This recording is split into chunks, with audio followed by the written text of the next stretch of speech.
باہر نہیں. لیکن میرا ابھی بھی جو بھی میں رکھوں گی as a P T I Punjab اپنے لیڈرشپ کے آگے، آج بھی اگر میں کوئی لائے عمل رکھوں گی تو وہ یہی رکھوں گی کہ سب سے پہلے عہدیداران، وہ لوگ جن کے اوپر خان کا بھروسہ تھا، جن کو خان نے کے ووٹ کے اوپر آج الیکٹ ہو کر اسمبلیز میں بیٹھے ہیں، میرے جیسے جن پر خان نے ٹکٹ جن کو ایلوکیٹ کیا تھا، یا جو پارٹی اور تنظیم پہلے وہ آئیں گے اور کارکن کو ہم بعد میں بلائیں گے. کال کہیں کی بھی دیں لیکن لیڈ اس وقت لیڈر کریں گے، کارکن گولیاں نہیں.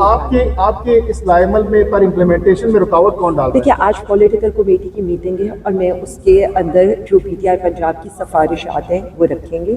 لیکن جو اگر آپ نے مجھ سے میں کا لائحہ عمل پوچھا تو میں آپ کو میں کے لائحہ عمل کے لیے صرف اتنا بتا دوں، لائحہ عمل تیار ہو چکا ہے، لیکن جب اس پہ امپلیمنٹیشن ہوگی تو ہم آپ سے خود شیئر کر لیں گے، کیونکہ اس سے پہلے ہم نہیں چاہتے کہ یہ لوگ ہمارے گھروں پر ریڈ کریں، فسطائیت کا ایک بازار گرم کریں. لیکن ایسا نہیں ہو سکتا، خان کے گریبان سے پکڑا گیا. کل دوبارہ سے حلیمہ خان صاحبہ پیش ہوں گی، کیا لائحہ عمل ہے کل، کس طریقے سے وہاں پر آپ لوگ جائیں گے؟ دیکھیں جی، اس سلسلے میں پراپرلی کمیونیکیٹ کر دیا گیا ہے. ہمارا جو ریجن ہے نارتھ کا ریجن، ہم نے ان سے یہ کہا ہے کہ ان کے عہدیداران نے ان کے ساتھ ہونا ہے.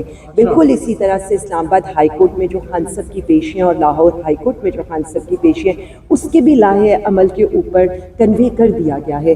ہمارے سامنے اس وقت جو امپورٹنٹ چیزیں ہیں وہ اڈیالہ کے باہر آپا کی پیشیاں ہیں، لیکن اس پہ بھی ہم یہ چاہتے ہیں کہ ہم اظہار یکجہتی کے لیے جا رہے ہیں. ہم کوئی لڑائی جھگڑا کرنے نہیں جا رہے کہ آپ اتنے کنٹینرز لگا دیں، آپ پولیس فورس کا استعمال کریں، آپ ہمارے لوگوں کو دھکے دے کر تشدد کا نشانہ بنائیں. ہم چاہتے ہیں کہ اظہار یکجہتی کے لیے جا رہے ہیں. کانسٹیٹیوشنل ہمارا رائٹ بھی ہے، اوپر سے کورٹ کا آرڈرز بھی ہے، تو اس کو امپلیمنٹ کرائیں. آپ کا کوسچن؟ بہت بہت شکریہ.